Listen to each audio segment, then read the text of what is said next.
Trovo deserti dal Piemonte alla Sicilia le abitudini delle piccole comunità cambiate dall'epidemia. Gli inviati Massimo Mignanelli e Maria Gianniti. Il paese sembra disabitato, non si vede più nessuno e non si parla più con nessuno se non al telefono. Le campane della chiesa di San Giovanni Battista hanno risuonato nelle strade vuote di Bosconero 4 volte in una settimana per annunciare la morte degli anziani del paese. L'ultima volta per il parroco Don Pierfranco. Bravissima, una bravissima persona. Gentile con tutti.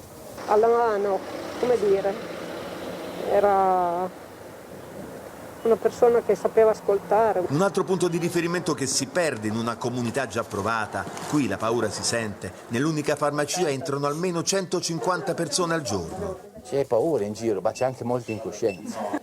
Molta incoscienza perché i giovani penso che stiano per scoppiare.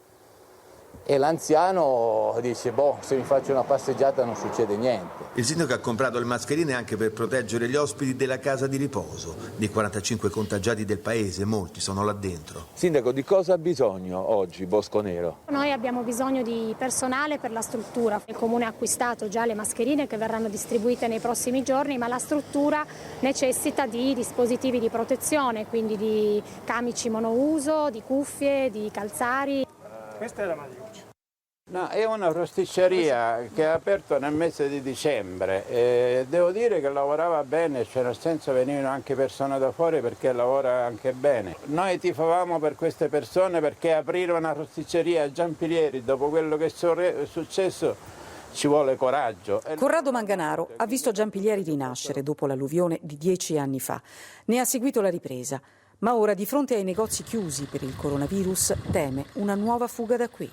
Il costone della montagna che venne giù da tempo è stato messo in sicurezza, ma le immagini di allora sono impresse nella memoria di persone come Mariella e sua figlia, che però con tenacia hanno investito qui. Mia figlia ha deciso di fare questa rosticceria, questo locale e insomma sembrava che si stesse andando. Si lavorava, non ci possiamo lamentare. In questo momento ci troviamo un pochettino scoraggiati. Pochi i negozi aperti, come la bottega storica di Titti. Alcuni chiacchierano, vogliono compagnia pure al telefono. Ora per esempio una signora per ordinarmi 3 colombe mi ha tenuto un quarto d'ora.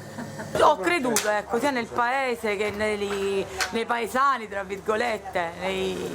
Io ci credo e spero che possa rinascere di nuovo com'era, perché era molto bello come paese. La giornata mondiale della